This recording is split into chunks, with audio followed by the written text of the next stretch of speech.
Hello everyone, welcome you all in your own channel learn everything.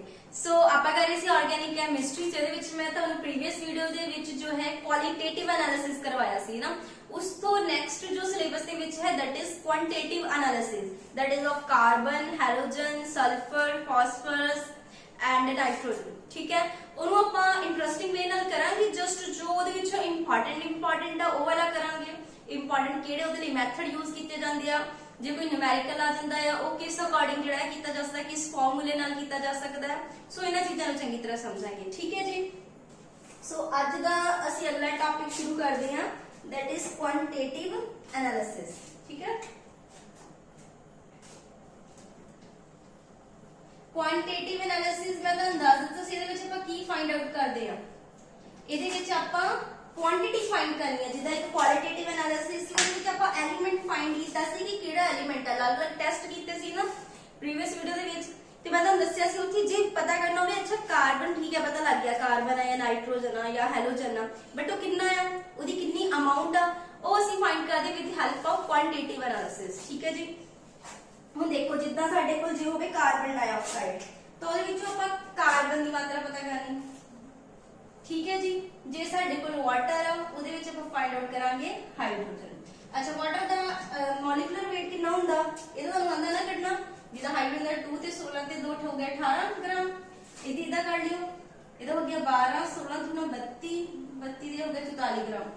ਇਹਦਾ ਤਾਂ ਕੱਢ ਲੈਂਦੇ। ਹੁਣ ਸਾਰੇ ਦੇ ਮੋਲੀਕੂਲਰ ਮਾਸ ਤਾਂ ਈਜ਼ੀ ਨਾ, ਐਟੋਮਿਕ weight ਪਤਾ ਹੋਣੇ ਚਾਹੀਦੇ ਆ, ਤਾਂ ਮੋਲੀਕੂਲਰ ਮਾਸ ਤਾਂ ਤੁਸੀਂ ਈਜ਼ੀਲੀ ਫਾਈਂਡ ਆਊਟ ਕਰ ਹੀ ਲੋਗੇ। ਮੈਂ ਤਾਂ ਇਹਦੀ ਜਸਟ ਸ਼ਾਰਟ ਦੇਖੋ, ਮੈਂ ਪੂਰਾ ਐਨਾਲਿਸਿਸ ਨਹੀਂ ਕਰਵਾਵਾਂਗੀ, ਮੈਂ ਪੂਰੇ ਦਾ ਕਿੱਦਾਂ ਡਰਾਈਵ ਹੋਇਆ ਫਾਰਮੂਲਾ ਉਹ ਨਹੀਂ ਕਰਾਵਾਂਗੀ। ਮੈਂ ਜਸਟ ਤੁਹਾਨੂੰ ਸਿੰਪਲੀ ਸਾਰੇ ਫਾਰਮੂਲੇ ਦੱਸ ਦਨੇ, ਬੜੇ ਈਜ਼ੀ ਵੇ ਨਾਲ ਤੁਸੀਂ ਉਹ ਧਿਆਨ ਨਾਲ ਦੇਖਣੇ ਹੋ। ਜਰਾ ਕਿ ਸਟਾਰਟਿੰਗ ਤੋਂ ਇਹਨੂੰ ਧਿਆਨ ਨਾਲ ਸਮਝਣ ਦੀ ਕੋਸ਼ਿਸ਼ ਕਰਿਓ, ਹੈ ਬਹੁਤ ਈਜ਼ੀ ਹੈ, ਕੁਝ ਜ਼ਿਆਦਾ ਔਖਾ ਨਹੀਂ ਹੈਗਾ, ਬਹੁਤ ਈਜ਼ੀ ਵੇ ਨਾਲ ਤੁਹਾਨੂੰ ਸਮਝ ਆ ਜਾਏਗਾ। ਠੀਕ ਹੈ, ਜਿੱਦਾਂ ਦੇਖੋ weight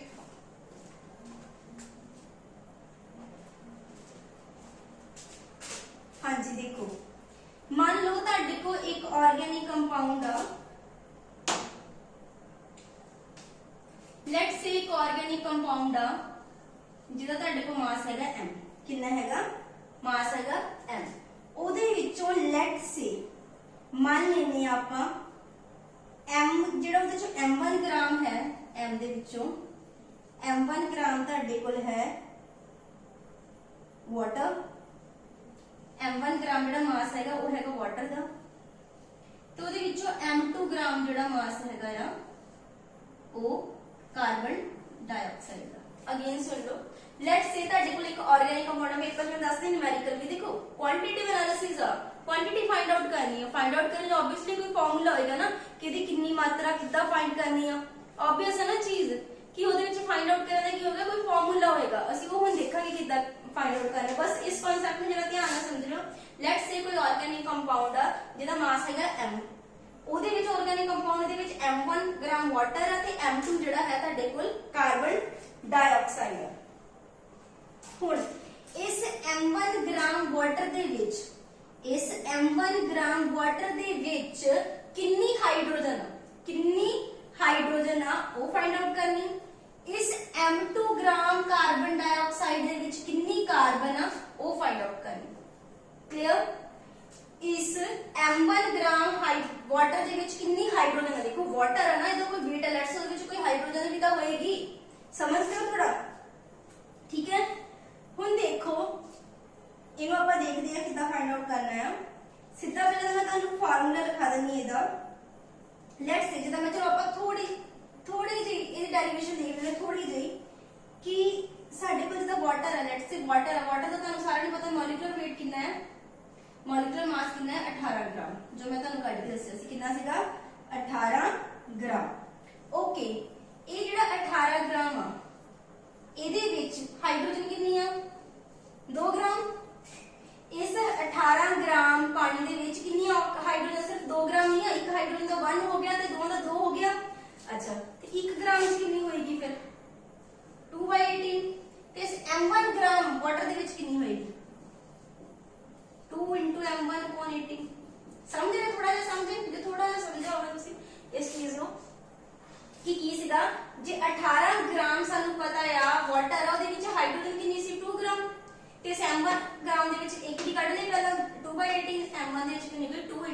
m1/18।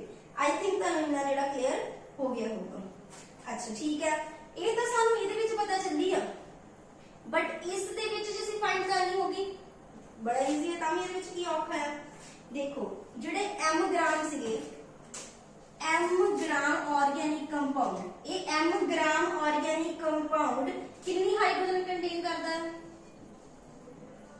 कितनी हाइड्रोजन सी ਇਹਦੇ ਵਿੱਚੋਂ ਆਈ ਸੀ, ਕਿੰਨੀ ਆਈ ਹੋਣੀ 2 m1/18 ग्राम हाइड्रोजन।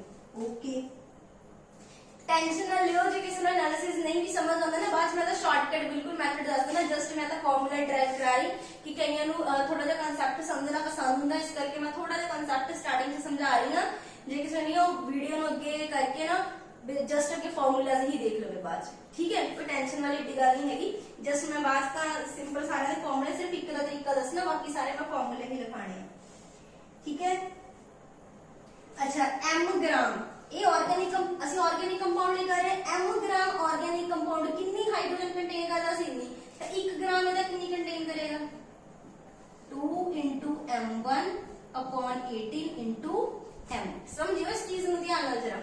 अच्छा, जो परसेंटेज करनी होगी कितने की होगी, लेट्स से क्या परसेंटेज फाइंड आउट करो भी हाइड्रोजन की कितनी 100 च होनी, तो 100 ग्राम कितना कंटेन करेंगे, इनको 100 ना मल्टीप्लाई कर दो, 2 × m1/18 × m into 100% of hydrogen. सो ये परसेंटेज ਅਸੀਂ कर ਲਈ हाइड्रोजन, ठीक है। ਹੁਣ देखो ਇਹਦਾ मैं सिर्फ जो कह लो कि कंक्लूड करवा देनी है कि जे मैं percentage of hydrogen find out करनी है कि किसी ऑर्गेनिक कंपाउंड ਦੇ ਵਿੱਚ ਜਿਹਦੇ ਵਿੱਚ ਮੈਨੂੰ ਦੱਸਿਆ ਹੋਇਆ ਵਾਟਰ ਦੀ ਅਮਾਉਂਟ ਕਿੰਨੀ ਆ। ਦੇਖਿਓ ਹੁਣ ਸਮਝੋ, ਜ਼ਿਆਦਾ ਔਖਾ ਨਹੀਂ ਹੈਗਾ, ਬੜਾ ਈਜ਼ੀ ਹੈ ਇਹ। ਫਸਟ ਆਫ ਆਲ ਵਾਟਰ ਦੇ ਵਿੱਚੋਂ ਫਾਈਂਡ ਆਊਟ ਕਰਨੀ, ਇੰਨਾ ਪਤਾ ਹੋਣਾ ਚਾਹੀਦਾ ਕੰਪਾਊਂਡ ਕਿਹੜਾ ਬਣਦਾ। ਅੱਗੇ ਮੈਂ ਸਾਰੇ ਮੈਥਡ ਕਰਾਉਣੇ ਕਿ ਵਿੱਚ ਕਿਹੜਾ ਕੰਪਾਊਂਡ ਬਣਦਾ ਮੈਂ ਚੰਗੀ ਤਰ੍ਹਾਂ ਦੱਸ ਦੇਣਾ, ਡੋਂਟ ਵਰੀ, ਨਿਊਮੈਰੀਕਲ ਚ ਵੀ ਉਹਨਾਂ ਨੇ ਮੈਂਸ਼ਨ ਕੀਤਾ ਹੁੰਦਾ ਕਿਹੜਾ ਕੰਪਾਊਂਡ ਹੈਗਾ। हाइड्रोजन इन्हें पता वाटर चुआ, नीचे की आएगा ਉਹਦਾ atomic weight. Okay, atomic weight कितना है 18, ਉਹਦੇ ਵਿੱਚ ਹਾਈਡਰੋਜਨ ਕਿੰਨੀ ਹੁੰਦੀ 2 ग्राम। ਇੰਨਾ ਦਾ ਕਲੀਅਰ। ओके, सो पहला ਤਾਂ मैं देखो वाटर ਦੇ ਵਿੱਚੋਂ ਹਾਈਡਰੋਜਨ ਦੇਖ ਲਈ। ਹੁਣ ਅਸੀਂ ਅੱਗੇ ਵੀ ਦੇਖੋ ਬਹੁਤ ਤੁਹਾਨੂੰ ਵਧੀਆ ਸਮਝ ਆਏਗਾ, ਨੀਚੇ ਟੋਟਲ ਹੀ ਲੈ ਲੈਣਾ ਆਪਾਂ। ਟੋਟਲ ਆਰਗੈਨਿਕ ਕੰਪਾਊਂਡ ਕਿੰਨਾ ਹੈ m, ਉਹਦੇ ਵਿੱਚੋਂ ਵਾटर ਦੀ ਅਮਾਉਂਟ ਕਿੰਨੀ ਸੀ m1। समझे, कुछ औखा है नहीं। तो परसेंटेज ਲਈ ਆਪਾਂ ਕਿੰਨਾ ਮਲਟੀਪਲਾਈ ਕਰਦੇ 100 ਨਾਲ। देखो फॉर्मूला भी ਤੁਹਾਨੂੰ ਐਜ਼ ਇਟ ਇਜ਼ ਯਾਦ ਹੋ ਜਾਏਗਾ, ਕੁਝ ਪ੍ਰੋਬਲਮ ਵਾਲੀ ਗੱਲ ਨਹੀਂ। ਇਹ ਵਾਟਰ ਸੀ, ਨੀਚੇ ਟੋਟਲ ਅਮਾਉਂਟ ਆਈ ਵਾਟਰ ਦੀ, ਉਹਦੇ ਵਿੱਚੋਂ ਹਾਈਡਰੋਜਨ ਨਹੀਂ 2 ਗ੍ਰਾਮ। ਫਿਰ ਟੋਟਲ ਜਿਹੜਾ ਇਹ ਸੀਗਾ m ਸੀਗਾ, ਉਹਦੇ ਵਿੱਚੋਂ ਉੱਪਰ ਕਿੰਨੇ ਗ੍ਰਾਮ ਸੀਗਾ ਵਾਟਰ m1 ग्राम। ਹਮੇਸ਼ਾ ਜਦੋਂ ਪਰਸੈਂਟੇਜ ਕੱਢੀ ਦੀ ਆ ਉੱਪਰ ਆਪਾਂ ਗਿਵਨ ਅਮਾਉਂਟ ਲਈ ਦੀ ਛੋਟੀ, ਨੀਚੇ ਵੱਡੀ, ਪ੍ਰਾਪਤ ਅੰਕ ਵਟਾ ਕੁੱਲ ਅੰਕ, ਠੀਕ ਹੈ, ਕਿੰਨੇ ਨੰਬਰ ਆਏ ਤੁਹਾਡੇ, ठीक है, गेन किन्ने कीते नीचे टोटल नंबर किन्ने आ इदे करीदा ना ਆਪਾਂ। सो बस परसेंटेज ਲਈ ਫਾਰਮੂਲਾ ਹੈ परसेंटेज ਆਫ ਹਾਈਡਰੋਜਨ। ਹੁਣ ਤੁਸੀਂ ਆਰਾਮ ਨਾਲ ਦੱਸ ਸਕਦੇ ਹੋ ਇਹਦਾ ਬਹੁਤ ਈਜ਼ੀ ਵੇ ਨਾਲ। ਜੇ ਮੈਂ ਇਹਦੇ ਵਿੱਚ परसेंटेज ਆਫ ਕਾਰਬਨ ਕੱਢਣੀ ਕੀ ਹੋਏਗੀ ਦੱਸੋ, नीचे कितना आएगा टोटल कितना आया ਸੀ 44, ऊपर कार्बन। अच्छा, एक कार्बन ਦਾ कितना ਹੁੰਦਾ 12, ठीक है ना, पता ही है ना। इसका एटॉमिक वेट तो याद होना चाहिए भी, नहीं तो पीरियोडिक टेबल वाली वीडियो जाके देख लियो। आई थिंक मैं ਉਹਦੇ ਵਿੱਚ ਕਾਫੀ ਸਮਝਾਇਆ ਕਿ ਸ਼ਾਰਟਕਟ ਮੈਥਡ ਨਾਲ ਵੀ ਸਮਝਾਇਆ ਸੀ। ਇਹਦੇ ਵਿੱਚੋਂ ਕਿੰਨਾ ਨਹੀਂ ਤਾਂ YouTube ਤੇ ਵੀ ਬਹੁਤ ਜ਼ਿਆਦਾ ਮਿਲ ਜਾਣਗੇ ਐਟੋਮਿਕ ਵੇਟ ਯਾਦ ਕਰਨ ਦੀਆਂ ਵੀਡੀਓਜ਼ ਸ਼ਾਰਟਕਟ ਟ੍ਰਿਕਸ ਨਾਲ। ਕਾਰਬਨ ਲਈ ਕਿੰਨਾ ਹੋ ਗਿਆ 12। ਓਕੇ, ਟੋਟਲ ਕਿੰਨੀ ਅਮਾਉਂਟ ਹੈ ਨੀਚੇ m, ਮੈਨੂੰ ਇਹਦੇ ਵਿੱਚੋਂ ਕਿੰਨਾ ਮਿਲਿਆ carbon dioxide m2 multiply by 100। ਬਸ ਇਹ ਫਾਰਮੂਲੇ ਯਾਦ ਕਰਨੇ। ਇਹ ਤਾਂ ਮੈਂ ਤੁਹਾਨੂੰ ਡੈਰੀਵੇਸ਼ਨ ਉਦਾਂ ਕਰਾ ਦਿੱਤੀ ਸੀ ਕਿ ਕਿਸੇ ਨੂੰ ਜੇ ਕਿਸੇ ਨੇ ਪੂਰਾ ਕਨਸੈਪਟ ਸਮਝਣਾ ਹੋਵੇ ਤਾਂ ਉਹਨੂੰ ਵੀ ਕੋਈ ਦਿੱਕਤ ਨਾ ਆਵੇ ਇਸ ਚੀਜ਼ ਦੀ, ਠੀਕ ਹੈ। ਸੋ ਜਸਟ ਹੋਣਾ ਲਿਸੀ ਨਹੀਂ ਤਾਂ ਆ ਗਿਆ 12 × m2 × 100 over 44 × m percentage of carbon ਹੋਏਗੀ ਇਸ ਪੂਰੇ ਆਰਗੈਨਿਕ ਕੰਪਾਊਂਡ ਦੇ ਵਿੱਚ, ਜਿਹਦਾ ਮਾਸ ਕਿੰਨਾ ਸੀਗਾ m, ਉਹਦੇ ਵਿੱਚੋਂ ਕਿੰਨੀ परसेंटेज ਆਫ ਕਾਰਬਨ ਆ ਗਈ ਸਾਡੇ ਕੋਲ, ਉਹ ਤੁਹਾਡੇ ਸਾਹਮਣੇ। नेक्स्ट है, ये तो हो गया पहला कैसे कर लिया ਆਪਾਂ carbon and hydrogen quantitative analysis for the carbon and hydrogen. J numerical वाले कर लूंगे इजीली। लेट्स सी ਉਹਨੇ ਕਹਿ ਦਿੱਤਾ ਇੰਨੇ ਗ੍ਰਾਮ ਆਰਗੈਨਿਕ ਕੰਪਾਊਂਡ ਤੁਹਾਡੇ ਕੋਲ ਹੈਗਾ ਹੈ, ਮੇਰੇ ਕੋਲ ਜੇ ਕੋਈ न्यूमेरिकल ਹੋਵੇਗਾ ਤਾਂ ਮੈਂ ਕਰਵਾ ਵੀ ਦਵਾਂਗੀ। ਵੈਸੇ ਤਾਂ ਅਸੀਂ ਇੱਕ ਵੀਡੀਓ ਕਰਨੀ ਹੈ ਜਿਹਦੇ ਵਿੱਚ ਸਾਰੇ ਅਸੀਂ ਇਹਦੇ ਅੱਗੇ ਐਮਸੀਕਿਊ ਵਗੈਰਾ ਵੀ ਕਰਨੇ ਆ, ਉੱਥੋਂ ਵੀ ਤੁਹਾਨੂੰ ਕਾਫੀ ਜਿਹੜੀ ਕਲੈਰਿਟੀ ਹੈ ਚੀਜ਼ਾਂ ਦੀ ਹੋ ਜਾਏਗੀ। देख लेने एक लिखो न्यूमेरिकल तुसी थोड़ा जिहा तुहानू उत्थों क्लैरिटी हो जाएगी। एक न्यूमेरिकल ट्राई करो मेरे नाल, जस्ट सुन लियो, सुन के नाम ना लिखते जाओ। 0.2 gram of organic compound, 0.2 gram of organic compound contain करता है carbon hydrogen and oxygen, carbon hydrogen and oxygen on combustion, जो जलता है ऑन कंबशन, कंबशन जो होंगी उन्हों की ते सानू ऑब्वियसली चल के की देगा कार्बन डाइऑक्साइड ते वाटर, तो पता है ना ਆਪਾਂ ਐਲਕਾਲਾਈਨ ਦੇ ਵਿੱਚ ਕੀਤਾ ਸੀਗਾ। Give 0.147 gram of carbon dioxide, समझो देखो कितना इजी है, एंड 0.12 ग्राम वाटर, ठीक है जी। उन्हें क्या परसेंटेज ऑफ ऑक्सीजन दसो, ਤੁਸੀਂ percentage of carbon hydrogen and oxygen कितने दसो, ठीक है। ਹੁਣ देखो इन्ना का पता लग गया 0.2 ग्राम है ऑर्गेनिक कंपाउंड, यानी ये साडा की है M, ओके। ਉਹਦੇ ਵਿੱਚੋਂ ਇੱਕ ਨੂੰ M1 ਮੰਨ ਲਓ, ਇੱਕ ਨੂੰ M2, ਇਦਾਂ ਸੀ ਨਾ ਮੈਂ ਦੱਸਿਆ ਸੀ M ਆਰਗੈਨਿਕ ਕੰਪਾਊਂਡ, ਉਹਦੇ ਵਿੱਚੋਂ M1 ਮੈਂ ਲਿਆ ਸੀ ਵਾਟਰ, M2 ਕੀ ਲਿਆ ਸੀਗਾ ਕਾਰਬਨ ਡਾਈਆਕਸਾਈਡ। ਹੁਣ ਤੁਸੀਂ ਇਹਨੂੰ M2 ਮੰਨਣਾ, M2 ਮੰਨ ਲਓ, ਤੁਹਾਡੀ ਮਰਜ਼ੀ ਹੈ, ਇਹਨੂੰ M1 ਮੰਨ ਲਓ, ਜਿੱਦਾਂ ਮਰਜ਼ੀ ਅੱਗੇ ਪਿੱਛੇ ਮੰਨ ਸਕਦੇ ਆ, ਬਸ ਉੱਥੇ ਫਿਲ ਕਰਵਾਉਣਾ ਤੁਹਾਨੂੰ ਆਉਣਾ ਚਾਹੀਦਾ ਹੈ। कितना इजी है देखो, लेट्स से मैं परसेंटेज की पता करनी कार्बन, ओके। परसेंटेज कार्बन की फॉर्मूला कार्बन डाइऑक्साइड दे विचों कार्बन डाइऑक्साइड टोटल दा एटॉमिक वेट कितना 44 मॉलिक्यूलर वेट सॉरी, ओदे विचों कार्बन दा एटॉमिक वेट कितना 12, ये formula C 12/44 into total organic compound कितना सीगा 0.2, ओदे विचों कार्बन डाइऑक्साइड कितनी सी 0.147 मल्टीप्लाई बाय 100, बहुत इजी है, ज्यादा औखा नहीं है, कितना इजी सी ना इधर। अच्छा percentage of hydrogen, okay, hydrogen water कितना 18, ओदे विचों हाइड्रोजन कितनी सी 2, टोटल ऑर्गेनिक कंपाउंड कितना है 0.2, ओदे विचों जो वाटर दी अमाउंट कितनी है 0.12 मल्टीप्लाई बाय 100। इधर तुसी परसेंटेज कार्बन दी भी कढनी, लेट्स से आ गई x, दिस इज आ गई y, हाई ऑक्सीजन दी कितनी होगी 100 चों माइनस कर दो x प्लस 1, टोटल अमाउंट कितनी होनी है, परसेंटेज फाइंड आउट करनी, तीन चीजें तो बनिया carbon hydrogen and oxygen, carbon की परसेंटेज कर ली, हाइड्रोजन की कर ली, ऑक्सीजन की होनी, जी बच की होनी है, जी रिमेनिंग है जी बची हुई होगी होनी ऑक्सीजन की होनी है, 100 चो माइनस कर दो इन्होंने दोनों की परसेंटेज। इजी है ना, मतलब देखो कितना इजी है, पेपर से न्यूमेरिकल भी आ गया, आराम नाल करोगे। This is the quantitative analysis कि किसी ऑर्गेनिक कंपाउंड दे विचों कितना ਅਸੀਂ परसेंटेज फाइंड आउट कर सकते हैं किसी एक पर्टिकुलर एलिमेंट। इजी है ना, समझ आ गया तुहानू, ओके। नेक्स्ट जी साडे सिलेबस दे विच मेंशन हैगा नाइट्रोजन दे लई, सो आप वो भी देखते हैं, उधर दो इंपॉर्टेंट मेथड्स आ वो करांगे आपां। First is the Dumas method, Dumas DUMAS Dumas method. Paper च ज्यादा ना उहदे लई जो मेथड दे नाम है ना वो पूछे जा सकते हैं।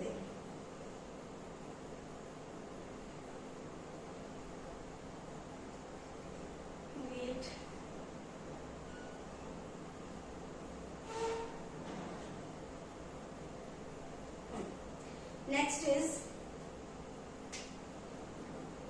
Dumas method. ये मैथड दे विच साडे कोल नाइट्रोजन गैस बनदी, ठीक है, नाइट्रोजन गैस लई percentage of nitrogen let's say आपको फाइंड करनी है। ਇਹਦੇ ਵਿੱਚ ਆਪਾਂ ਕੰਡੀਸ਼ਨ ਲਈ ਹੈ STP स्टैंडर्ड टेंपरेचर प्रेशर ज्यादा भी 22.4 ਲੀਟਰ, ਅਸੀਂ +1 ਚ ਫਾਰਮੂਲੇ ਕਰਦੇ ਹੁੰਦੇ ਸੀ 22.4 ਲੀਟਰ ਦੇ ਆਪਾਂ फाइंड आउट ਕਰਦੇ ਹੁੰਦੇ ਸੀ, ਜਿੱਦਾਂ ਉਦਾਂ ਦਾ ਆਪਾਂ 6.02 ਨੰਬਰ ਆਫ ਐਟਮ ਲੈ ਜਾਂਦੇ 10 ਦੀ ਪਾਵਰ 23 ਵਾਲਾ, ਹੈ ਨਾ, बट STP ਦੀ ਕੰਡੀਸ਼ਨ ਤੇ ਆਪਾਂ ਕਿੰਨੇ ਲੈਂਦੇ ਸੀਗੇ, ਕੋਈ ਸਟੈਂਡਰਡ ਟੈਂਪਰੇਚਰ ਪ੍ਰੈਸ਼ਰ ਤੇ ਜਿਹੜੀ ਗੈਸ ਹੁੰਦੀ ਸੀ ਉਹ ਲੈਂਦੇ ਸੀ 22.4 ਲੀਟਰ ਜਾਂ ਫਿਰ ਉਹਨੂੰ 22400 ਆਪਾਂ ਲੈ ਲੈਂਦੇ ਸੀਗੇ, ਹੈ ਨਾ। ਸੋ ਅਸੀਂ ਇੱਥੇ ਲੈ ਰਹੇ ਹਾਂ टोटल जड़ा नीचे 22,400, ठीक है। ऊपर नाइट्रोजन गैस N2 एक का 14 होंगे 14 होना 28, ओके, सो 28 आ गया।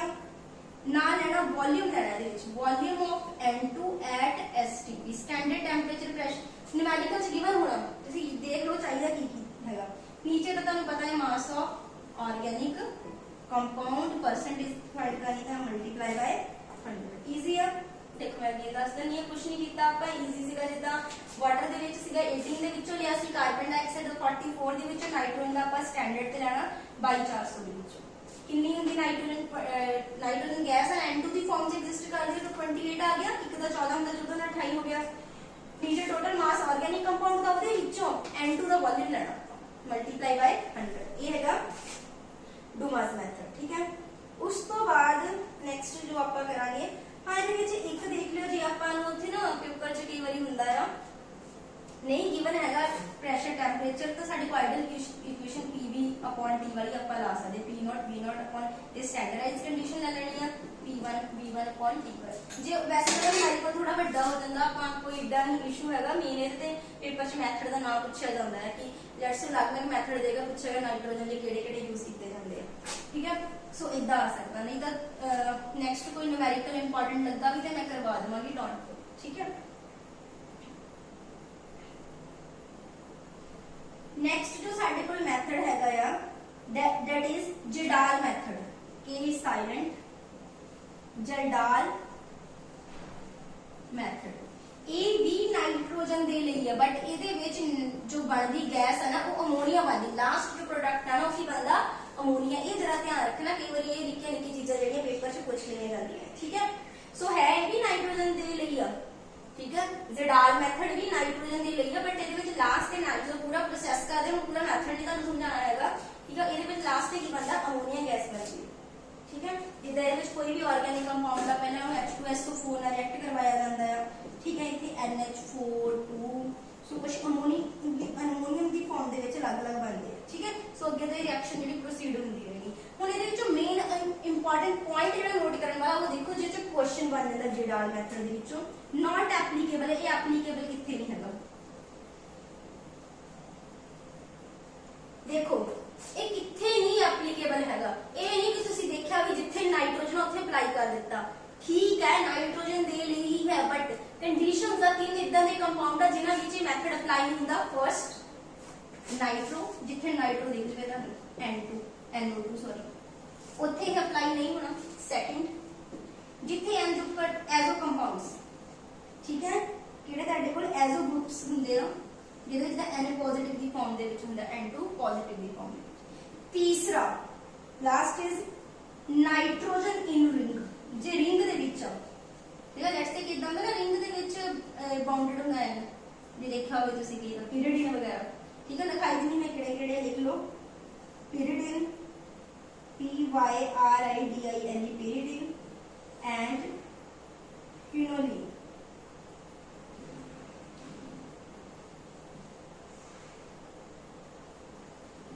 ठीक है। ਉੱਥੇ ਇਹ ਜਿਹੜਾ ਆ ਨਹੀਂ ਬਣੇਗਾ, ਕਿਉਂਕਿ ਇਹਦੇ ਵਿੱਚ ਕੀ ਹੁੰਦਾ ਆ, ਜਿਹੜਾ ਅਮੋਨੀਅਮ ਸਲਫੇਟ ਦਾ ਮੈਂ ਰਿਐਕਸ਼ਨ ਲਿਖ ਕੇ ਦੱਸੀ ਸੀ ਨਾ ਉਹ ਬਣਦਾ ਨਹੀਂ ਹੈਗਾ, ਉਹ ਕਨਵਰਟ ਨਹੀਂ ਕਰ ਪੈਂਦਾ ਨਾਈਟ੍ਰੋਜਨ ਨੂੰ ਅਮੋਨੀਅਮ ਸਲਫੇਟ ਦੇ ਵਿੱਚ, ਇਸ ਕਰਕੇ नहीं बनता, ठीक है। So nitrogen of this compound does not convert into the aluminium sulphate, इस करके नहीं कहते nitro azo groups and nitrogen in the ring. ਇਹਦੇ ਤੇ MCQ ਬਣੇਗਾ ਨੈਕਸਟ ਤੋਂ, MCQ ਨੈਕਸਟ ਜਿਹੜੀ ਵੀਡੀਓ ਆਣੀ ਹੈ ਨਾ ਇਸ ਤੋਂ ਬਾਅਦ ਉਹ ਚ MCQ ਹੀ ਹੋਣੇ ਜ਼ਿਆਦਾ, ਉਹ ਤੁਹਾਨੂੰ ਪਿਛਲਾ ਸਾਰਾ ਆਉਂਦਾ ਹੋਣਾ ਚਾਹੀਦਾ, ਨਾਲ ਹੀ ਟੈਸਟ ਹੋ ਜਾਣੇ ਤੁਹਾਡੇ। ਹੋ ਗਿਆ ਜਡਾਲ ਮੈਥਡ ਚ ਕੀ ਇੰਪੋਰਟੈਂਟ ਹੈ, ਨਾਈਟ੍ਰੋਜਨ ਦੇ ਦੋ ਮੈਥਡ ਦੱਸੇ, ਡੂਮਾਸ ਮੈਥਡ ਐਂਡ ਜਡਾਲ ਮੈਥਡ। ਫਰਕ ਕੀ ਸੀ, ਉਹਦੇ ਵਿੱਚ ਬਾਈ ਪ੍ਰੋਡਕਟ ਨਾਈਟ੍ਰੋਜਨ ਹੀ ਮਿਲਦੀ ਸੀ, ਇਹ ਚ ਸਾਨੂੰ ਅਮੋਨੀਆ ਮਿਲਦਾ, ਅਮੋਨੀਆ ਦੇ ਫਾਰਮ ਚ ਮਿਲਦੀ ਹੈ ਤੇ ਇਹ ਤਿੰਨ ਚੀਜ਼ਾਂ ਦੇ ਐਪਲੀਕੇਬਲ ਹੁੰਦੀ, ਨਾ ਨਾਈਟ੍ਰੋ ਤੇ ਨਾ ਐਜ਼ੋ ਗਰੁੱਪ ਤੇ ਨਾ ਕਿਮੀਕਲ। ਲੈਟਸ ਸੇ ਤੁਹਾਨੂੰ ਪੇਪਰ ਚ ਕੋਈ ਨਿਊਮੈਰੀਕਲ ਆ ਗਿਆ, ਉਹਨੇ ਕਿਹਾ on which of the following we can't apply the Kjeldahl method, Kjeldahl method ਕਿਤੇ ਅਪਲਾਈ ਨਹੀਂ ਹੋ ਸਕਦਾ। ਇੱਕ ਆਪਸ਼ਨ ਦੇਗਾ ਉਹ, ਲੈਟਸ ਸੇ ਉਹਨੇ ਦੇ ਦਿੱਤਾ ਐਨਾਲਿਟਿਕ। ਸੈਕੰਡ ਜੋ ਸਾਨੂੰ ਆਪਸ਼ਨ ਦੇ ਦਿੱਤਾ ਲੈਟਸ ਸੇ ਉਹਨੇ ਨਾਈਟ੍ਰੋ ਦੇ ਦਿੱਤਾ ਬੈਂਜ਼ੀਨ ਦੇ। थर्ड दे दिता उन्हें लेट्स से कोई जिदा लेट्स से नाइट्रोजन ਇਹਦੇ ਵਿੱਚ ਬਾਉਂਡਡ ਹੈ, ਇਹ ਦਿੱਤਾ, ਠੀਕ ਹੈ। ਜਾਂ ਇਹਦੇ ਵਿੱਚ ਫਿਰ ਆਪਸ਼ਨ ਦੇ ਦਿੱਤਾ ਉਹਨੇ ਕਿ ਐਦਾ ਕੋਈ ਗਰੁੱਪ ਦੇ ਦਿੱਤਾ ਜਿੱਥੇ let's say N2 positive the farm ਦੇ ਵਿੱਚ ਹੈ, ਠੀਕ ਹੈ। ਸੋ ਸਾਨੂੰ ਪਤਾ ਇੱਥੇ ਵੀ ਅਪਲਾਈ ਨਹੀਂ ਹੋਣਾ, ਨਾਈਟ੍ਰੋ ਵਾਲੇ ਤੇ ਵੀ ਨਹੀਂ ਅਪਲਾਈ ਹੋਣਾ, ਜੇ ਨਾਈਟ੍ਰੋਜਨ ਰਿੰਗ ਦੇ ਅੰਦਰ ਆ ਉੱਥੇ ਵੀ ਅਪਲਾਈ ਨਹੀਂ ਹੋਣਾ, ਤਾਂ ਐਨਾਲਿਨ ਤੇ ਅਪਲਾਈ ਹੋ ਜਾਂਦਾ। ਸੋ ਇਹਦਾ ਆਪਸ਼ਨ 4 ਬਣ ਕੇ ਤੁਹਾਨੂੰ ਉੱਥੇ ਪਤਾ ਹੋਣਾ ਚਾਹੀਦਾ ਜਡਾਲ ਮੈਥਡ ਕਿਹਦੇ ਅਪਲਾਈ ਹੁੰਦਾ, ਕਿਹਦੇ ਤੇ ਨਹੀਂ ਅਪਲਾਈ ਹੁੰਦਾ। ਨੈਕਸਟ ਕਰਦੇ ਹਾਂ ਆਪਾਂ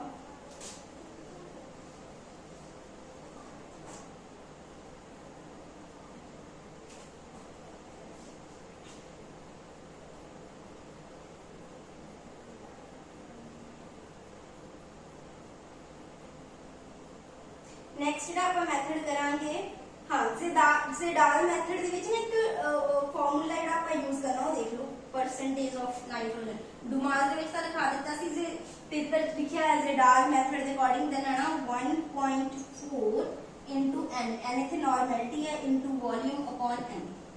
यह एक शॉर्टकट ट्रिक भी है, percentage of n is just 28/m, but ये कदों लगनी पता की पेपर जरा ट्रिक वाले क्वेश्चन आ जाते हैं।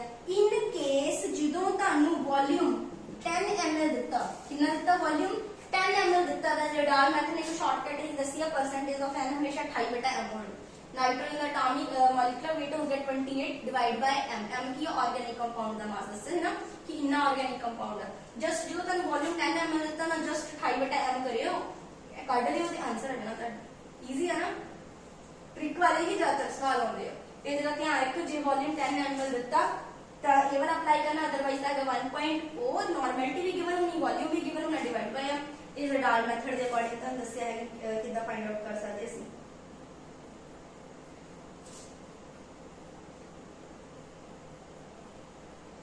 yes, next is for the halogen। next ਜਿਹੜੀ ਆ ਉਹ ਕਿਹਦੇ ਲਈ ਆ, ਹੈਲੋਜਨ ਲਈ।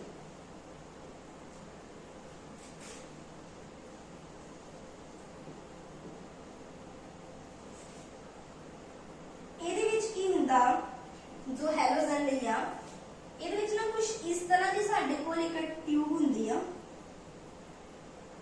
ਇਹ ਜਰਾ ਬੜਾ ਜਿਹਾ ਸਮਝਿਓ, ਥੋੜਾ ਸਮਝਣਾ ਜ਼ਰੂਰੀ ਆ। ਇਹਦੇ ਵਿੱਚ ਇੱਥੇ ਅਸੀਂ ਉਹ ਆਰਗੈਨਿਕ ਸਬਸਟੈਂਸ ਕੰਪਾਊਂਡ ਲੈਂਦੇ ਆ ਤੇ ਹੀਟ ਕਰਦੇ ਆ ਵਿਦ HNO3 ਐਂਡ AgNO3, ਜਰਾ ਇਹ ਧਿਆਨ ਰੱਖਿਓ, ਠੀਕ ਹੈ। ਇਸ ਟਿਊਬ ਨੂੰ ਕੀ ਬੋਲਦੇ ਆ, ਇਹਦਾ ਨਾਮ ਇੰਪੋਰਟੈਂਟ ਆ, ਕੇਰੀਅਸ ਟਿਊਬ, ਠੀਕ ਹੈ। ਤੇ ਇੱਕ ਇਹਦੇ ਬਾਹਰ ਟਿਊਬ ਹੁੰਦੀ ਆ, ਉਹ ਹੁੰਦੀ ਸਾਡੇ ਕੋਲ ਆਇਰਨ ਟਿਊਬ, ਠੀਕ ਹੈ। ਸੋ ਇਹਦੇ ਵਿੱਚ ਆਪਾਂ ਇਹਦਾ ਮੈਂ ਦੱਸਣਾ ਸੀਗਾ ਕਿਹੜੀ ਆਪਾਂ ਯੂਜ਼ ਕਰਦੇ, ਤੁਹਾਨੂੰ ਇਹ ਜ਼ਰੂਰ ਪਤਾ ਹੋਣਾ ਚਾਹੀਦਾ ਕਿ ਕਿਹੜੀ ਟਿਊਬ ਯੂਜ਼ ਕੀਤੀ ਜਾਂਦੀ ਆ। ਹੁਣ ਆਪਾਂ ਲੈਟਸ ਸੇ ਜੋ ਪਰਸੈਂਟੇਜ ਆਫ ਕਲੋਰੀਨ ਕੱਢਣੀ ਹੈ, ਇੱਕ ਗੱਲ ਧਿਆਨ ਰੱਖਿਓ ਇਹਦੇ ਵਿੱਚ ਕਿ ਜਿਹੜੇ ਸਾਡੇ ਕੋਲ ਆ ਜਿੱਦਾਂ AgNO3 ਯੂਜ਼ ਕਰਦੇ ਤਾਂ ਸਾਡੇ ਕੋਲ ਜਿਹੜੇ ਬਾਈ ਪ੍ਰੋਡਕਟ AgCl ਬਣਨਗੇ, ਜੇ ਬ੍ਰੋਮੀਨ ਹੈ ਤੇ AgBr ਬਣੇਗਾ, ਨਹੀਂ ਤੇ AgI ਬਣੇਗਾ, ਠੀਕ ਹੈ। ਹੁਣ ਕਲੋਰੀਨ ਦਾ ਮਾਸ ਕਿੰਨਾ ਹੁੰਦਾ, 35, ਉੱਪਰ ਰੱਖਦੇ ਸੀ ਤਾਂ 35.5, ਠੀਕ ਹੈ। ਕਿ ਇਹਦੇ ਵਿੱਚੋਂ AgCl ਦੇ ਵਿੱਚੋਂ ਤੁਸੀਂ ਇਹਦਾ ਕੱਢੋਗੇ, Ag ਦਾ ਹੁੰਦਾ 108 ਪਲੱਸ 35.5, ਇਹ ਸਾਨੂੰ ਜੋੜ ਕੇ ਆ ਜਾਏਗਾ 143.5।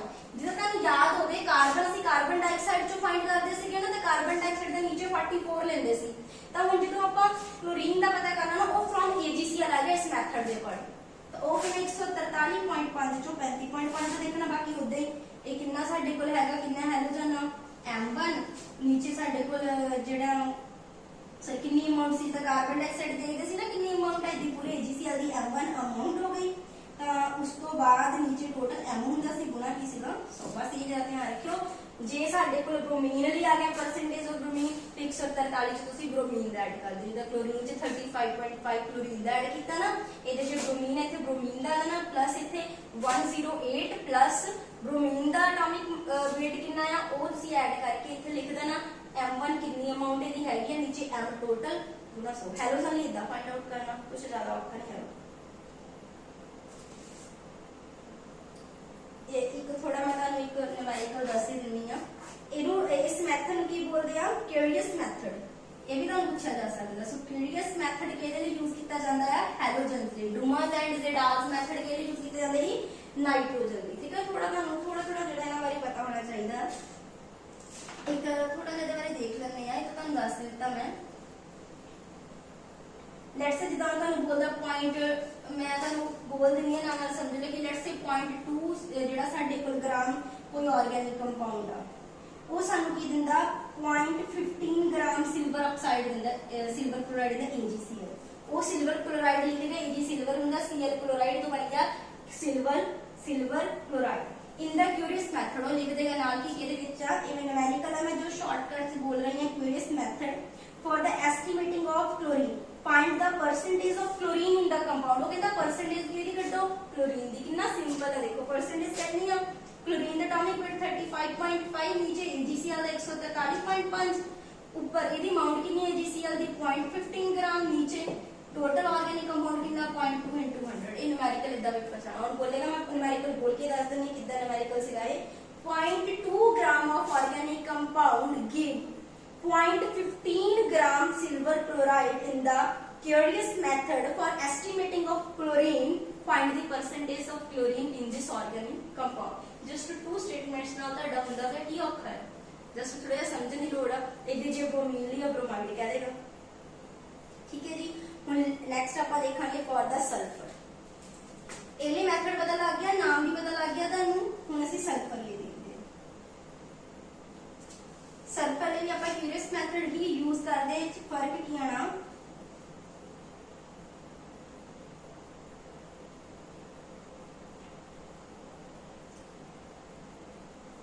जिद्दां साडे कोल सेम ही असीं सेम पूरा ऑपरेटर्स वही यूज करना बस जिद्दां वो बाई प्रोडक्ट क्लोरीन ਲਈ AgCl ਨਿਕਲਦਾ ਸੀ ਨਾ ਇਹਦੇ ਵਿੱਚ ਸਾਡੇ ਕੋਲ BaCl2 ਨਿਕਲੇਗਾ ਕੀ ਨਿਕਲੇਗਾ BaCl2 ਜਦੋਂ ਉਹਦੇ ਵਿੱਚ AgCl ਬਣਦਾ ਸੀ ਤਾਂ ਉਹਦੇ ਵਿੱਚ ਆਪਾਂ ਕਲੋਰੀਨ ਦੀ ਅਮਾਉਂਟ ਦੇਖਦੇ ਸੀਗੇ ਹੈਨਾ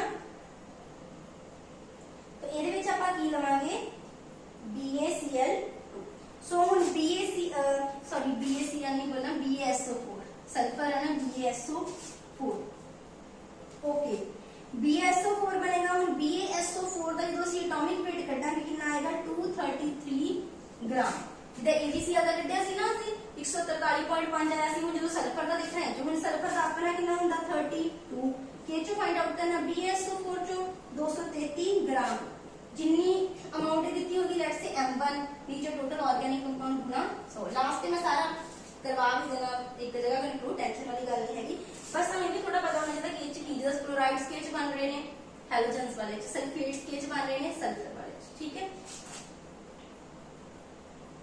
सो ये वाला भी इजी सीगा साडे कोल हो गया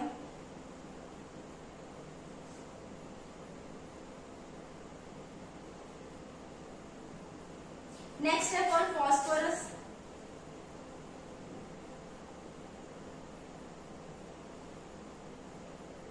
देखो फास्फोरस नहीं ना तुसी तो सीधा याद कर लो ओदा ਅਸੀਂ वेट लेना ऊपर 31 ਹੁੰਦਾ नीचे ਜਿਹੜਾ ਲੈਣਾ 1877 ਚ ਲੈਣਾ ਕਿਉਂ ਕਿਉਂਕਿ ਉਹਦੇ ਵਿੱਚ ਜਿਹੜਾ ਕੰਪਾਊਂਡ ਬਣਦਾ ਹੈ ਨਾ ਫਾਸਫੋਰਸ ਦੇ ਵਿੱਚ ਜਿਹਦਾ ਇਹਦੇ ਵਿੱਚ ਬਣਿਆ BaSO4 ਫਾਸਫੋਰਸ ਦੇ ਕੇਸ ਚ ਸਾਡੇ ਕੋਲ ਬਣਦਾ NH4 3PO4 12MOO3 ਇਹ ਵਾਲਾ ਕੰਪਾਊਂਡ ਬਣਦਾ ਸੋ ਇਹਦੇ ਵਿੱਚੋਂ ਫਾਈਂਡ ਕਰਨਾ ਸਿੱਧਾ ਵਿਚਾਰ ਹੈ ਕਿ 1877 ਬਾਕੀ ਉਹਦੀ M1 ਉਹਦੀ ਅਮਾਉਂਟ ਕਿੰਨੀ ਦਿੱਤੀ ਹੋਣੀ ਇਸ ਕੰਪਾਊਂਡ ਦੀ नीचे M गुना 100 ठीक है क्लियर हो गया ਹੁਣ ਆਪਾਂ ਇਹਨੂੰ ਥੋੜਾ ਸਮ ਅਪ ਕਰ ਲਈਏ ओके देखियो ਹੁਣ ਤੁਹਾਨੂੰ ਸਾਰਾ ਇੱਥੇ ਦਾ ਸਮ ਅਪ ਹੋਣ ਲੱਗਾ ਗੱਲ ਕਰਦੇ ਹਾਂ ਸ਼ੁਰੂ ਕੀਤਾ ਸੀ ਹਾਈਡਰੋਜਨ ਦੇ ਲਈ ਹਾਈਡਰੋਜਨ ਦੀ ਕਿੰਨਾ ਲਿਆ ਸੀ ਕਿਉਂਕਿ H2C2 ਕਿਹਦੇ ਵਿੱਚੋਂ ਸੀ ਵਾਟਰ ਦੇ ਵਿੱਚੋਂ ਨਾਲ ਨਾਲ ਆਪਾਂ ਇੱਕ ਹੋਰ ਖਾਨਾ ਬਣਾ ਲੈਣਾ ਇੱਥੇ ਕਿ ਕਿਹਦੇ ਵਿੱਚੋਂ ਇਹ ਲਿਖਦੇ ਹਾਂ ਹਾਈਡਰੋਜਨ ਕਾਰਬਨ ਦੈਨ ਨਾਈਟ੍ਰੋਜਨ ਲਈ ਦੋ ਮੈਥਡ ਸੀਗੇ ਨਾ ਉਸ ਤੋਂ ਬਾਅਦ ਆਪਾਂ ਕੀਤਾ ਸਲਫਰ ਉਸ ਤੋਂ ਬਾਅਦ ਫਾਸਫੋਰਸ ਹੈ ਨਾ थोड़ी जगह ज्यादा चाहिए ओके हाइड्रोजन ਦੀ ਕਿੰਨਾ ਸੀਗਾ 2 ਨੀਚੇ ਕਿਹਦੇ ਵਿੱਚੋਂ ਸੀਗਾ ਵਾਟਰ ਦੇ ਵਿੱਚੋਂ ਓਕੇ ਸੋ ਵਾਟਰ ਦੇ ਲਈ ਸਾਡੇ ਕੋਲ ਕੀ ਸੀਗਾ ਵਾਟਰ ਦੇ ਲਈ 18 ਉੱਪਰ ਤਾਂ ਹੋਈ ਸੀ M1 ਵਾਟਰ ਦੀ ਕਿੰਨੀ ਅਮਾਉਂਟ ਨੀਚੇ ਟੋਟਲ ਆਰਗੇਨਿਕ ਕੰਪਾਊਂਡ ਦੀ ਗੁਣਾ ਸੋ ਆ ਚੀਜ਼ ਤਾਂ ਸਾਰੇ ਨੇ ਸੇਮ ਹੀ ਰਹਿਣੀ ਇਹ ਚੀਜ਼ ਤਾਂ ਸਾਰੇ ਆਰਗੇਨਿਕ ਕੰਪਾਊਂਡ ਨੀਚੇ ਉਹਦੇ ਵਿੱਚੋਂ ਜਿਹਦੇ ਵਿੱਚੋਂ ਅਸੀਂ ਉਹਦੀ ਪਰਸੈਂਟੇਜ ਕੱਢਣੀ ਹੈ ਉਹ ਵਾਲਾ ਉੱਪਰ ਠੀਕ ਹੈ ਉਹਦਾ weight ਉੱਪਰ ਰੱਖਾਂਗੇ कार्बन डाइऑक्साइड जो कार्बन का कितना होता है 12 नीचे 44 गुना M1 कार्बन डाइऑक्साइड की कितनी अमाउंट है नीचे टोटल ऑर्गेनिक कंपाउंड कितना मल्टीप्लाई बाय 100 नाइट्रोजन के दो सीगे एक डुमास मेथड सीगा एक केड़ा सी साडे कोल ज़ेडाल मेथड सी ज़ेडाल मेथड एक सिंपल के अंदर 28 बाय M करो जे का वॉल्यूम कितना गिवन है 10 अदरवाइज ਇਹਦੇ ਲਈ ਦੋ ਅਲੱਗ-ਅਲੱਗ ਫਾਰਮੂਲੇ ਸੀਗੇ ਨਾਰਮੈਲਿਟੀ ਵਾਲੇ ਮੈਂ ਤੁਹਾਨੂੰ ਦੋਨੇ ਲਿਖਾ ਦਿੱਤੇ ਸੀ ਜਿਹਦਾ ਡੁਮਾਸ ਦੇ ਵਿੱਚ 28 ਬਟਾ ਸੀ 22/400 ਕਰਦੇ ਸੀਗੇ ਨਾ ਗੁਣਾ ਵੋਲਿਊਮ ਲੈਣੇ ਸੀ ਨੀਚੇ ਦਾ total organic compound multiply by 100 ठीक है ਇਹਦੇ ਲਈ ਸ਼ਾਰਟਕਟ ਵਾਲਾ ਹੈ ਕਿ ਪੇਪਰ 'ਚ ਜ਼ਿਆਦਾ ਜੋ ਕੰਡੀਸ਼ਨ ਆਏਗਾ ਨਹੀਂ ਤਾਂ ਤੁਹਾਨੂੰ 40 × B × L ਵਾਲਾ ਵੀ ਲਿਖਾਇਆ ਉਹ ਵਾਲਾ ਕਰਨਾ ਸਲਫਰ ਲਈ ਲਿਖਿਆ ਹੋਇਆ 32/233 ਅੱਛਾ ਨਾਈਟ੍ਰੋਜਨ ਇਜ਼ ज़ेडाल ਮੈਥਡ ਜਿਹੜਾ ਸੀਗਾ ਸਾਡੇ ਕੋਲ ज़ेडाल ਮੈਥਡ ਦੇ ਵਿੱਚ ਸਾਡੇ ਕੋਲ ਅਮੋਨੀਆ ਦੇ ਵਿੱਚੋਂ ਆਪਾਂ ਨਿਕਾਲਦੇ ਸੀਗੇ ਹਨਾ ਕਿ ਜਦੋਂ ਆਪਾਂ ਡੁਮਾਸ ਮੈਥਡ ਕਰਦੇ ਵਿੱਚ ਨਾਈਟ੍ਰੋਜਨ ਚੋਂ ਤੇ ज़ेडाल ਮੈਥਡ ਕਹਿੰਦਾ ਕਿ ਸਿੰਜਲਰ ਅਪਲਾਈ ਨਹੀਂ ਹੋ ਸਕਦਾ। ਕਿਹੜੇ ਕਿਹੜੇ ਸੀਗੇ? ਨਾਈਟ੍ਰੋ ਜਿੱਥੇ NO2 ਲੱਗੀ ਹੋਏਗੀ ਜਾਂ ਉਹਦੇ ਉੱਤੇ ਪੋਜ਼ਿਟਿਵ ਚਾਰਜ ਹੁੰਦਾ ਐਸੋ ਗਰੁੱਪ, ਤੇ ਤੀਸਰਾ ਸੀਗਾ ਜੇ ਨਾਈਟ੍ਰੋਜਨ ਕਿਸੇ ਰਿੰਗ ਦੇ ਅੰਦਰ ਲਾਈਕ ਪਿਰਾਇਡ, ਠੀਕ ਆ, ਉਹਨਾਂ ਵਿੱਚ ਅਪਲਾਈ ਨਹੀਂ ਹੋਏਗਾ ਉੱਥੇ। ਕਿਉਂ? ਕਿਉਂਕਿ ਇਹਦੇ ਵਿੱਚ ਅਸੀਂ ਅਮੋਨੀਅਮ ਬਣਾਉਂਦੇ ਆ, ਠੀਕ ਆ, ਅਮੋਨੀਅਮ ਦੇ ਵਿੱਚ ਉਹਨੇ ਕਨਵਰਟ ਨਹੀਂ ਕਰਨਾ। ਸੋ ਸਲਫੇਟ ਦੇ ਕੇਸ ਵਿੱਚ BaSO4 ਬਣਦਾ ਸੀਗਾ। ਹਾਂ ਹੈਲੋਜਨਸ ਰਹਿ ਗਏ ਨਾ ਆਪਣੇ ਇੱਥੇ ਐਡ ਕਰਨੇ। ਹੈਲੋਜਨ ਦੇ ਕੇਸ, ਹੈਲੋਜਨ ਦੇ ਕੇਸ ਦੇ ਵਿੱਚ ਦਾ AgCl, AgBr, ਇਹ ਕਿਊਰੀਅਸ ਮੈਥਡ ਤਿੰਨਾਂ ਲਈ ਉਹੀ ਮੈਥਡ ਯੂਜ਼ ਕੀਤਾ ਜਾਂਦਾ ਹੈ, ਠੀਕ ਆ। AgCl 143.5 ਕਲੋਰੀਨ ਲਈ ਪਤਾ ਕਰਨਾ 35.5 ਬਟਾ 143.5 ਗੁਣਾ M1 ਬਟਾ M ਗੁਣਾ। ਸੋ ਆਹ ਚੀਜ਼ ਤਾਂ ਸੇਮ ਹੀ ਰਹਿਣੀ ਨਾ, ਬਸ ਆਹ ਦੇਖਣਾ ਤੁਸੀਂ ਕਿਹੜੇ, ਬਸ ਇਹਨਾਂ ਦਾ ਯਾਦ ਕਰਨਾ ਮੇਨ ਆਪਾਂ ਇਹ ਵਾਲੀ ਚੀਜ਼, ठीक है। एटॉमिक वेटिंग है बस केड़ा प्रोडक्ट है, सल्फर है तो 233 जो फाइंड आउट करना, जे फास्फोरस आ गया 1877 जो फाइंड करना। ऊपर वाले तो ਤੁਹਾਨੂੰ याद ही होंगे M1 बटा M ਤੁਹਾਨੂੰ पता ही है कि ये सम अप के लिए कुछ भी नहीं है, बहुत ज्यादा सिंपल सीगा, कुछ ज्यादा औखा नहीं सी। ਅਸੀਂ क्वांटिटेटिव एनालिसिस कर सकते, क्वांटिटी फाइंड आउट कर सकते किसी ऑर्गेनिक कंपाउंड ਦੇ ਵਿੱਚੋਂ, ਲੈਟਸ ਸੇ ਜੋ ਵੀ ਉਹ ਬਣਿਆ ਹੈਗਾ ਉਹਦੇ ਵਿੱਚੋਂ ਕਿਸੇ ਇੱਕ ਐਲੀਮੈਂਟ ਦੀ ਪਰਸੈਂਟੇਜ फाइंड आउट करनी है। कितना ईजी है ਤੁਹਾਡੇ ਸਿਲੇਬਸ ਵਿੱਚ आई थिंक ਇੰਨੇ ਲਿਖੇ ਹੋਏ ਆ, ਕਾਰਬਨ, ਹਾਈਡਰੋਜਨ, ਹੈਲੋਜਨ, ਸਲਫਰ ਤੇ ਫਾਸਫੋਰਸ। यही है, यही इंपॉर्टेंट है मेरे ख्याल ਹੁਣ ਸਾਡੇ ਕੋਲ ਜੋ ਰਹਿ ਗਿਆ ਹੈ ਨਾ, that is empirical formula and molecular formula ਜੋ ਸਿਲੇਬਸ ਦੇ ਵਿੱਚੋਂ ਰਹਿ ਗਿਆ ਉਹ ਕਰਨਾ ਆਪਾਂ। ਉਹਦੇ ਨਾਲ ਨਾਲ MCQ ਜਿਹੜੇ ਅਸੀਂ ਇਹਦੇ ਵੀ ਕਰ ਲੈਣੇ ਹੋਰ, ਕਿਉਂਕਿ ਮੇਰੀ ਆਦਤ ਹੈ ਕਿ ਮੈਂ ਜਿੰਨੇ ਟੌਪਿਕ ਕਰਵਾਉਣੀ ਨਾਲ ਨਾਲ ਮੇਰੀ ਕੋਸ਼ਿਸ਼ ਹੁੰਦੀ ਹੈ ਕਿ ਉਹਦੇ ਕੁਐਸਚਨਸ ਵੀ ਕਰਾਏ ਜਾਣ, ਠੀਕ ਹੈ। ਤੇ ਮੇਨ ਇਹ ਹੈ ਕਿ ਤੁਸੀਂ ਨਾਲ ਨਾਲ ਇਹਨੂੰ ਕਰੀ ਜਾਓ। ਜਦੋਂ ਮੈਂ MCQ ਤੁਹਾਡਾ ਟੈਸਟ ਲੈਣਾ ਹੈ ਤੁਹਾਨੂੰ ਪ੍ਰੋਪਰ ਤੁਸੀਂ ਉਹਦਾ ਫਿਰ ਰਿਸਪੌਂਸ ਦਿਓ, ਵੀਡੀਓ ਦੇ ਕਮੈਂਟ ਬਾਕਸ ਦੇ ਵਿੱਚ ਪ੍ਰੋਪਰ ਆਪਣਾ ਰਿਸਪੌਂਸ ਦੋਗੇ ਤਾਂ ਮੈਨੂੰ ਵੀ ਵਧੀਆ ਲੱਗੇਗਾ ਨਾ ਕਿ ਤੁਸੀਂ ਰਿਸਪੌਂਸ ਦੇ ਰਹੇ ਹੋ, ਉਹਦਾ ਮਤਲਬ ਤੁਸੀਂ ਪੜ੍ਹ ਰਹੇ ਹੋ, ਠੀਕ ਹੈ। ਕਿਉਂਕਿ ਮੈਨੂੰ ਵੀ ਕਾਫੀ ਟਾਈਮ ਕੱਢ ਕੇ ਵੀਡੀਓਜ਼ ਵਗੈਰਾ ਜੋ ਮੈਂ ਬਣਾਉਂਦੀ ਹਾਂ, ਮੇਰੇ ਕੋਲ ਇੱਕ ਅੱਧਾ ਦਿਨ ਲੇਟ ਵੀ ਜਾਂਦੀ, ਕਿਉਂਕਿ ਭਾਵੇਂ ਛੁੱਟੀਆਂ ਹੋਈਆਂ ਕੰਮ ਬਹੁਤ ਮਿਲਦਾ ਹੈ, ਕੰਮ ਫਿਰ ਵੀ ਆਪਾਂ ਕਰ ਰਹੇ ਹਾਂ, ਆਨਲਾਈਨ ਸਾਰਾ ਕੰਮ ਕਰਵਾਉਣਾ ਪੈ ਰਿਹਾ ਹੈ, ਠੀਕ ਹੈ। तो उस अकॉर्डिंग कई बार थोड़ा लेट हो जाता है। मैं तुहानू स्टार्टिंग च बोलिया कि तुहाडी कोऑपरेशन नाल बहुत जरूरी है, कोऑपरेट करके चलना पैना, एक एनवायरनमेंट बनाना पैना। So be connected. Thanks for watching the video.